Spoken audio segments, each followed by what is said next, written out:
Hello, my name is Valentine Delfau. I'm the French UX content specialist at Trainline, and I also volunteer for Women in Localization France chapter as the chapter manager.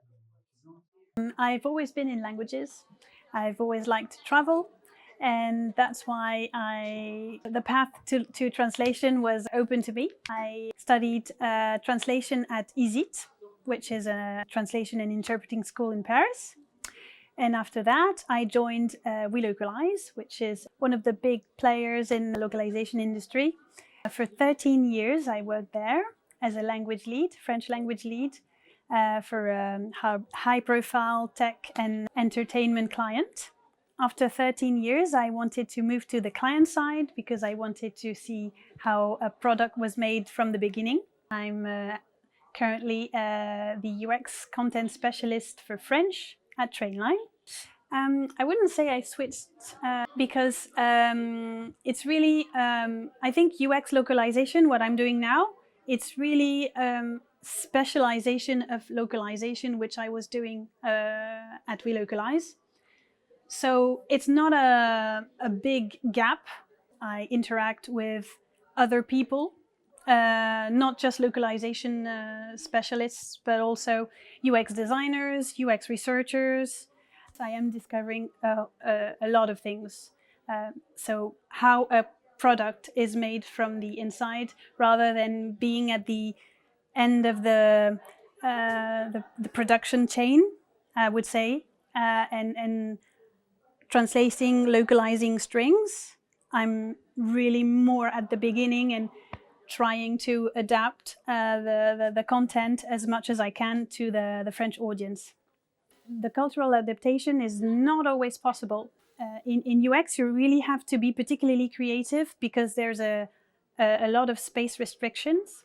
The English tends to be shorter, and it's really difficult to adapt because you need more space in French.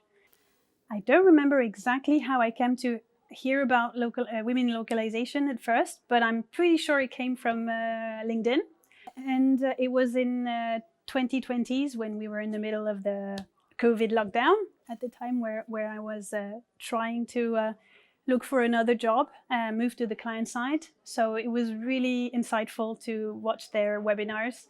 One of the interviews that I took was done by Cindy, who was the chapter manager until December 2024. And I didn't get the job, but she said, you have to join us at Women in Localization. It's really great. I really hesitated because it's also a lot of work and time investment. But I took the leap and I joined as the social media manager. And I never regretted my choice. It actually helped me a little get my job at Trainline. I lead the team. I make sure that everyone grows within their roles because it's really like a day job, I would say, because we give a lot and we have to make sure that we receive as much as we give.